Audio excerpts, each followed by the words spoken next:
আসসালামু আলাইকুম। এক্সপ্লয়টি থেকে আমি একটি পোস্ট সফটওয়্যার নিয়ে এসেছি। পোস্ট সফটওয়্যারটা হচ্ছে চা বাগানের যে বিক্রয় কাউন্টারগুলো থাকে সেখান থেকে এটা কিভাবে ম্যানেজ করবেন সেটা যদি বলি, চা বাগানে বিক্রয় কাউন্টার হলে এমন একটি সেলস পয়েন্ট যেখানে সরাসরি বাগান থেকে সংগ্রহ করা করে প্রসেস করা এবং ফ্রেশ চা পাতা বিক্রয় করা হয় এবং এখানে পর্যটক বা স্থানীয় ক্রেতা বা চা ব্যবসায়ীরা এই উচ্চ মানের পাতা এবং টি বা হচ্ছে গ্রিন টি এবং স্পেশাল যেসব ব্লেড চা থাকে সেগুলো হচ্ছে এখান থেকে সরাসরি সংগ্রহ করে এবং এখান থেকে কিনে তারা সেল মানে যারা ব্যবসায়ী তারা সেল করে এবং যারা গ্রাহক বা পর্যটক তারা কিনে এসে বাসায় পান করে। এখানে একটা জিনিস হচ্ছে প্যাকেজের মান, চায়ের মান সরাসরি প্যাকেজ করে এবং এখানে সেম মানে সব ধরনের বুকিং বা সব ধরনের সিস্টেমিং করা হয়। যেরকম হচ্ছে এখানে চা বাগানের যেসব হচ্ছে স্টেট বা প্রয়োজনীয় বা প্রসেসিং যে ফ্যাক্টরি গুলো লাগে সেগুলো সে ডিস্ট্রিবিউট করে সবগুলো এখান থেকে ম্যানেজ করা যায় এবং এখান থেকে হচ্ছে যে চা বাগানে আপনি শুরু করে চা তোলা থেকে শুরু করে চা বিক্রয় পর্যন্ত প্রসেস এবং এখানে বিক্রয় পর্যন্ত বিক্রয় করার পরে সেই প্রসেসটা মেনটেন থাকে।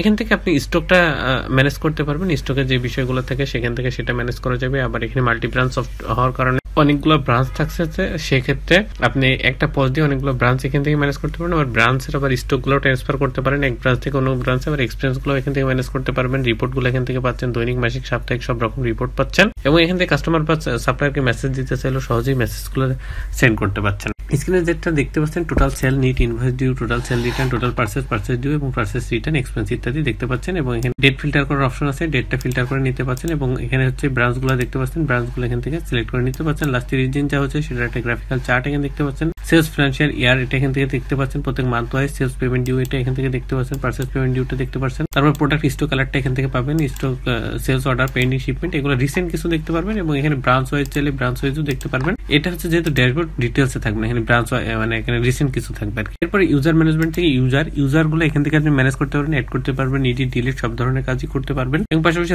রোল গুলো এখান থেকে ম্যানেজ করতে পারবেন। রোল গুলো হচ্ছে এখান থেকে প্রত্যেকটা ইউজারই কোনো না কোনো রোলের আন্ডারে পড়বে এবং প্রত্যেকটা রোল মাস্ট দিতে হবে, সেই রোল গুলো এখান থেকে ম্যানেজ করা যাবে। সেলস কমিশন এজেন্ট এখান থেকে ম্যানেজ করা যাবে। এখানে যারা কমিশন বেস কাজ করবে তাদেরকে এখানে অ্যাড করে দেবেন, অ্যাড করে কত পার্সেন্ট কমিশন দিচ্ছেন সেটা আপনি এখান থেকে দিয়ে দিলে সে যা সেল করলো তারপরে কমিশনটা অটোমেটিকলি পেয়ে যাবে এবং যে কোনো হিসাব করতে গেলে এখান থেকে দ্রুত আপনি বের করে সেটা জেনে নিতে পারবেন। কন্ট্যাক্ট থেকে কন্ট্যাক্ট গুলো ম্যানেজ করা যাবে, কন্ট্যাক্ট রিলেটেড যত কিছু আছে, সাপ্লায়ার যেরকম সাপ্লায়ার, কাস্টমার থেকে কাস্টমার গুলো ম্যানেজ করা যাবে, অ্যাড করা, ডিলিট করা, এডিট করা, ভিউ করার, তারপরে হচ্ছে ডিঅ্যাক্টিভ, পারচেস এবং সবকিছু এখান থেকে করা যাবে সাপ্লায়ার এবং কাস্টমার থেকে কাস্টমার গুলো ম্যানেজ করা যাবে। কাস্টমারের যেরকম view, pay, edit, delete, deactive, add, sales সবগুলো এখান থেকে ম্যানেজ করা যাবে। তারপর কাস্টমার গ্রুপটা কেন প্রয়োজন সেটা যদি বলি, আমাদের সফটওয়্যারে ধরেন কাস্টমার গ্রুপটা এই জন্য প্রয়োজন, আমাদের ধরেন 1000 কাস্টমার আছে, তার ভিতরে আমরা 50 জন কাস্টমারকে একটা অফার জেনারেট করতে চাই। এই যে 50 জনকে আমি অফারটা জেনারেট করতেছি, এই 50 জনকে আমি যে অফারটা দিব সেই অফারে 50 জনকে পৌঁছাইতে হলে 50 জনকে মেসেজ দেওয়া এবং পাশাপাশি একটা সময় সাপেক্ষ বিষয়, কস্টিং এর বিষয় থাকে। সেটা না করে যদি 50 জনকে একটা গ্রুপ ক্রিয়েট করি, গ্রুপের আন্ডারে আমি একটা মেসেজ পাঠাই, তাহলে 50 জনই দেখতে পাচ্ছে, তাহলে এক মেসেজে এক কস্টিং এ সবকিছু হয়ে যাচ্ছে এবং পুরো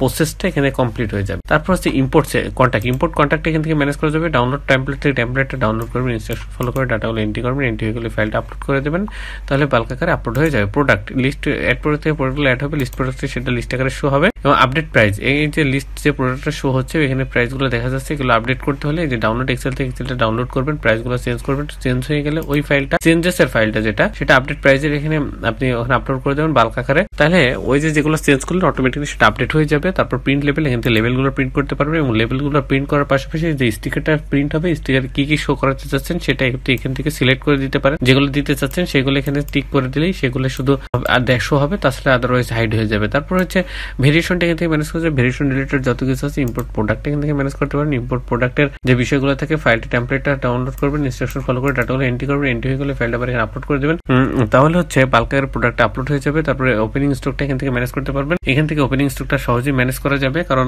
এখানে যে বিষয়টা আছে সেটা হচ্ছে ওপেনিং স্টকের যে ফাইলটা আছে ফাইলটা ডাউনলোড করবেন, ডাউনলোড হয়ে গেলে ওই ইনস্ট্রাকশন ফলো করে ডাটাগুলো এন্ট্রি করবেন, এন্ট্রি হয়ে গেলে ওই ফাইলটা আবার এখানে আপলোড করে দেবেন, তাহলে হচ্ছে বাল্ক আকারে ওপেনিং স্টকটা আপলোড হয়ে যাবে। তারপরে হচ্ছে সেলিং প্রাইস গ্রুপটা এখান থেকে ম্যানেজ করা যাবে, ইউনিটটা এখান থেকে ম্যানেজ করা যাবে, ইউনিট রিলেটেড যা কিছু আছে সবগুলো এখান থেকে ম্যানেজ করা যাবে, ক্যাটাগরি থেকে ম্যানেজ করতে পারবেন, ক্যাটাগরি রিলেটেড যত কিছু আছে সবগুলো এখান থেকে ম্যানেজ করতে, ক্যাটাগরি এবং সাব ক্যাটাগরিগুলো এখান থেকে ম্যানেজ করতে পারবেন, ব্র্যান্ডটা এখান থেকে ম্যানেজ করতে পারবেন, ব্র্যান্ডটা এখান থেকে ম্যানেজ হয়ে গেলে এখান থেকে অ্যাড করা সবকিছু করতে পারবেন, ওয়ারেন্টিসটা এখান থেকে ম্যানেজ করবেন, এখান থেকে ওয়ারেন্টিসের যে ইস্যুগুলো থাকে সবকিছু করা যাবে। তারপর পারচেসে যে বিষয়গুলো থাকে অ্যাড পারচেজ থেকে পারচেজগুলো অ্যাড করব, লিস্ট পারচেজ থেকে পারচেজগুলো শো হবে, লিস্ট আকারে শো হবে, এবং লিস্ট পারচেজ থেকে যে পারচেজগুলো আমরা রিটার্ন করবো, যে পারচেজ রিটার্ন সেটা লিস্ট পারচেজ রিটার্নে শো হবে। তারপর সেলস, এখান থেকে আপনি সেলসগুলো ম্যানেজ করতে পারবেন। সেলসে যেরকম বলে অ্যাড সেল থেকে সেলগুলো অ্যাড করা যাবে, অল সেলে গেলে সেটা অল সেলে শো হবে, এবং পজ থেকে যেগুলো সেল করবেন সেটা লিস্ট পজে শো হবে, অ্যাড ড্রাফট থেকে যে ড্রাফটগুলো অ্যাড করবেন সেটা লিস্ট ড্রাফটে শো হবে, এবং পাশাপাশি অ্যাড কোটেশন থেকে যেগুলো কোটেশন অ্যাড করবেন লিস্ট কোটেশনে শো হবে, এবং এখান থেকে যে পারচেজগুলো রিটার্ন করবেন সেল রিটার্ন সেটা লিস্ট পারচেজ সেল রিটার্নে শো হবে, শিপমেন্ট এখান থেকে ম্যানেজ হবে, ডিসকাউন্টে ম্যানেজ হবে, এবং ইম্পোর্ট সেলটা এখান থেকে ম্যানেজ হবে। ডাউনলোড টেমপ্লেট যে টেমপ্লেটটা ডাউনলোড করবেন, ইনস্ট্রাকশন দিয়ে ইনস্ট্রাকশনগুলো ফলো করে এন্ট্রি করবেন, এন্ট্রি হয়ে গেলে সেলসটা এখানে বাল্ক আকারে আপলোড হয়ে যাবে। সেলস, তারপরে স্টক ট্রান্সফার। স্টক ট্রান্সফারের বিষয়টা হচ্ছে এখানে যতগুলো পারচেজ আছে, যতগুলো আমার হচ্ছে ব্রাঞ্চ আছে, ব্রাঞ্চ ওয়াইজ বিষয়গুলো থাকে, এক ব্রাঞ্চ থেকে অন্য ব্রাঞ্চে স্টক ট্রান্সফার করার একটা ইস্যু থাকতে পারে, কারণ আমার যেহেতু মাল্টি ব্রাঞ্চ সিস্টেম, এক ব্রাঞ্চ থেকে অন্য ব্রাঞ্চে ট্রান্সফার করতে হতে পারে, সেই জন্য অ্যাড স্টক ট্রান্সফার থেকে অ্যাড হবে, লিস্ট স্টক ট্রান্সফার লিস্ট আকারে শো হবে, এবং স্টক অ্যাডজাস্টমেন্ট, এখানে স্টক অ্যাডজাস্টমেন্টে অ্যাড স্টক অ্যাডজাস্টমেন্ট থেকে অ্যাড হবে, লিস্ট স্টক অ্যাডজাস্টমেন্ট লিস্ট আকারে শো হবে, এক্সপেন্স থেকে অ্যাড এক্সপেন্স থেকে এক্সপেন্সগুলো অ্যাড হবে, লিস্ট এক্সপেন্স সেটা শো হবে, এক্সপেন্স ক্যাটাগরি, এ থেকে এই এক্সপেন্স রিলেটেড যে ক্যাটাগরিগুলো আছে সেগুলো অ্যাড করা, ম্যানেজ করা, সবকিছু করতে হবে। রিপোর্ট আমরা এখানে যত ধরনের কার্যক্রম সম্পন্ন করছি সব ধরনের কার্যক্রমে এখানে রিপোর্ট পাবো, যেরকম হচ্ছে প্রফিট এবং লস রিপোর্ট পাবো, পারচেজ এন্ড সেল রিপোর্ট পাবো, ট্যাক্স রিপোর্ট পাবো, সাপ্লাই এন্ড কাস্টমার রিপোর্ট পাবো, কাস্টমার গ্রুপ রিপোর্ট পাচ্ছি, তারপরে stock report, stock adjustment report পাচ্ছি, ট্রেনিং প্রোডাক্ট, তারপরে item report, product purchase report, product sales report, purchase payment report, sales payment report, তারপরে expense report, register report, এবং sales representative report. এই রিপোর্টগুলো পাচ্ছি। পাশাপাশি যে কোনো ডেট টু ডেট প্রয়োজন ততটুকু আমরা হচ্ছে ফিল্টার করে দেখে নিতে পারছি বা প্রিন্ট করতে পারছি এবং পিডিএফ হিসেবে ডাউনলোড করতে পারছি আমরা এই সব রিপোর্ট, এবং এটা হচ্ছে গ্লোবাল রিপোর্টও আমরা পাচ্ছি, এবং ব্রাঞ্চ ওয়াইজ রিপোর্টও আমরা এখান থেকে কালেক্ট করতে পারছি যেহেতু মাল্টি ব্রাঞ্চ সিস্টেম। অ্যাক্টিভিটি লগটা হচ্ছে পজ সফটওয়্যার সিসি ক্যামেরা। আমার যেরকম পজ সফটওয়্যারটা আছে, এই পজ সফটওয়্যারের সিসি ক্যামেরা অ্যাক্টিভিটি লগ, যেরকম যতগুলো ইউজার আছে সবগুলো এখানে যখন লগ ইন করবে, লগ ইন থেকে শুরু করে লগ আউট পর্যন্ত যত ধরনের কার্যক্রম সম্পন্ন করবে সব অ্যাক্টিভিটি লগে পাওয়া যাবে।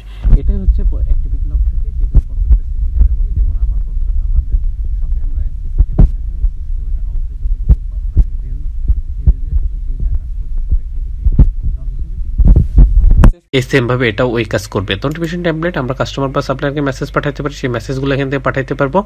সেটা টেমপ্লেট এখানে দেওয়া আছে, টেমপ্লেট অনুযায়ী আমরা মেসেজগুলো পাঠাতে পারবো, এখানে দেওয়া আছে। এখান থেকে মেসেজ দ্রুত পাঠানোর জন্য এই টেমপ্লেটটা দেওয়া। তারপর সেটিংস থেকে বিজনেস রিলেটেড যত সেটিংস আছে সবগুলো এখান থেকে ম্যানেজ করা। এখান থেকে যেভাবে আপনি সেট করে দেবেন পুরো বিজনেসটা সেভাবে চলবে, কারণ এই সেটআপের উপরে নির্ভর করেই এই সফটওয়্যারটা চলবে, সেহেতু এখানকার সেটআপটা খুবই ইম্পর্টেন্ট। এরপর যদি বলি বিজনেস লোকেশন, যেহেতু আমার ব্রাঞ্চ অনেকগুলো হবে, মাল্টি ব্রাঞ্চ সিস্টেম, এই ব্রাঞ্চগুলো এখান থেকে ম্যানেজ করতে হবে। এখান থেকে আমরা যদি ব্রাঞ্চগুলো অ্যাড করে দিই তাহলে আমার ব্রাঞ্চটা চলবে, এবং ডিঅ্যাক্টিভ করে দিলে ব্রাঞ্চটা অফ হয়ে যাবে। তারপর ইনভয়েস সেটিংস, ইনভয়েস রিলেটেড যত কিছু আছে এখান থেকে সেট করে দিতে হবে, এবং ইনভয়েসটা যেখান থেকে যেভাবে সেট করে দেবো সেভাবে ইনভয়েসটা প্রিন্ট হবে। বারকোড সেটিং, বারকোডটা এখান থেকে যেভাবে সেট করবো সেভাবে বারকোডটা প্রিন্ট হবে, বা বারকোডের সাইজটা সেরকমই হবে। রিসিপ্ট প্রিন্টার থেকে প্রিন্টারটা কনফিগারেশন করে নিতে হবে। টেক্সট রেট থেকে টেক্সট রেটটা আমাদের এখান থেকে সেট করে দেবো, সেইভাবেই টেক্সটটা পুরো সফটওয়্যার পরে অ্যাপ্লিকেবল হবে। প্যাকেজ সাবস্ক্রিপশন এক্সপ্লোরিটি থেকে নিতে হবে, এক্সপ্লোরিটি থেকে নেওয়ার জন্য আমার স্ক্রিন দেওয়া নাম্বার এবং ভিডিও ডিসক্রিপশন ডিটেলস দেওয়া আছে, এখান থেকে যোগাযোগ করতে পারেন। আশা করি আমরা পজ সফটওয়্যার সম্বন্ধে আপনারা বুঝতে পেরেছেন, এবং এখানে যতগুলো ব্রাঞ্চ আছে সব ব্রাঞ্চগুলাই বা এখানে যতগুলো